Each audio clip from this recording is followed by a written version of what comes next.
Matamis na umaga naman sa inyo dyan, mga kapuso.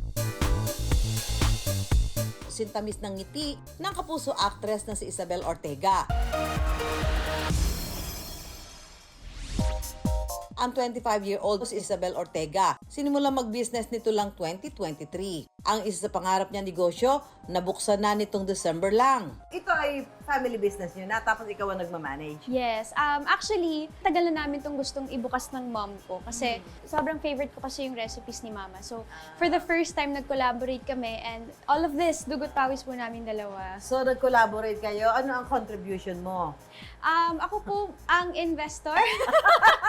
So, ikaw ang kapitalista. Yes, ako po ang kapitalista dito. Ito Yes. talaga ang ano mo, pangarap mo talaga to.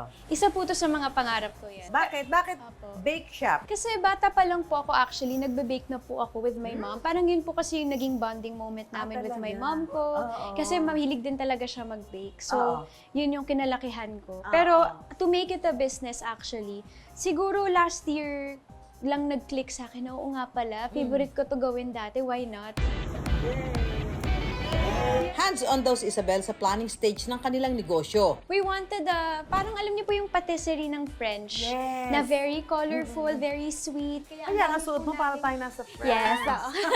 Kaya very girly ako today. Ay, girl, Oo. bagay na bagay dito sa store mo. Yes, Yung suot opo. mo. Basta we wanted something different na hindi mo palagi makikita sa ibang bake shops na something lively naman. Bukod sa mga cake at pastry, may mga ready-to-hit din silang ulam at bottled goods. We also have our farm, Oh. which we also get fresh produce Talaga? and supply. Like for example, may bago po kami chili oil. Ito nga, nakita ko yan. Dami. Ayan po, kaka-harvest lang po yan sa farm namin a few weeks ago. So, yung A ginagawa few niyo days dito, ago. galing din sa farm niyo? Galing po sa farm namin. Noong 2015, pinasok na ni Isabel ang mundo ng showbiz. Kasabay nito ay ang pagtungtong din niya sa kolehiyo kung saan nag-aral siya ng kursong political science. Alam niyo naman, ito si Isabel, Voltes Bride. Yes. Paano mo pinagsasabay yun? Nag-aartista ka, nag-aaral ka pa, di ba? Nag-aaral pa ng, ano to ng law eh. Sanay ako na may gina-juggle ako na work with something else. So, dati Okay. pag-aaral po yun. And nung nag-graduate po ako ng college, parang sabi ko, oh my gosh, parang gusto ko ng challenge. Gusto ko na nape-pressure ako. Gusto ko yung nasa-stress. Nasa-stress in a good way naman. Oo, Stress gusto ko mga challenge. So, So, busy. gusto kong busy ako, yes. So, I went to law school for a while. And then? Nung naging busy, yun nga po, I had to stop. And then, nag-venture na ako into business. Bakit gusto mo business? Kasi siguro gusto ko rin yung mga bagay na binibenta namin sa business namin. Yung passion ko rin kung ano yung business ko. So, for Nailandia, syempre, artista tayo, di ba? Palagi tayo, kailangan mahilig tayo sa manicure, sa pedicure, sa pagpapaganda, sa pampering. Ito naman, yung Maria Isabel's Cakes and Pastries, is luto naman ng pamilya ko, recipes ng nanay ko. Para makatipid, gumamit daw si Isabel na mga meron na sila. Hindi na kami nagbabayad ng renta. This is your, ano? This is our, ano talaga. Malaking bagay yun no? Opo, instead of paying for rent, isa yun sa mga kinonsider namin na factors Correct. na kung hindi naman kailangan, kung mayroon ka namang isang property na pwede mo namang gawing Gamitin. business, then why not, diba? Correct, Makakatipid pa less stress. Of course, yung recipes, meron na yan lahat. Marami na kaming recipes. Okay. Kasi bata pa lang ako, talagang fina-formulate na ni Mama. Aminado si Isabel na nahirapan daw sila nung una sa kung paano i-market ang kanilang produkto. Doon ko pala na-appreciate na grabe pala yung marketing, no? Parang ang laking bagay din pala siya sa business.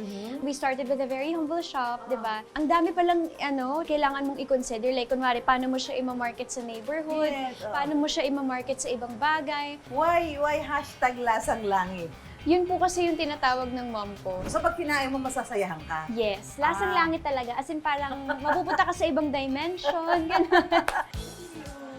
Pero ang best marketing strategy pa rin daw ay ang word of mouth. Yung mga sinasabi tungkol sa kanilang mga produkto. Ano mo pagka narinig mo yung feedback ng mga customer? Uy, masarap nga yung kanilang ensaymada dyan, yung kirang cake. Anong feeling mo? Ako po sobrang happy po ako kasi luto po to ng mama ko eh. Di ba po nakakataba ng puso pag may nagko-compliment sa luto ng, for example, ng mommy nyo, ng daddy nyo. So, it means a lot to me talaga. Kasi ito yung mga lasang kinalakihan ko. Ito yung recipes na nagpasaya sa akin ng bata. Ako, di ba? Ay, sweet tooth ka? Pag sa mama ko, meron. Pero sa iba, very picky ako. Oh, wow, talaga. Patronize your own, di ba? Yes. Bestseller daw sa kanilang cakes ang Ube Madness Cake. Wala po siyang preservatives. Talaga? Wala siyang food coloring. It's Wow. completely made from scratch. Actually, minamarket din namin to as para siyang ice cream cake kasi. Ah, talaga? Dahil inside, it has whipped cream filling and gooey fudge. Ah, At matangkad siya, kaya... tangkad niya. Ayan. Ayan po. Ang laking naman ng slice nito si Isabel. Sabi ko, titikim lang. Tikman na natin.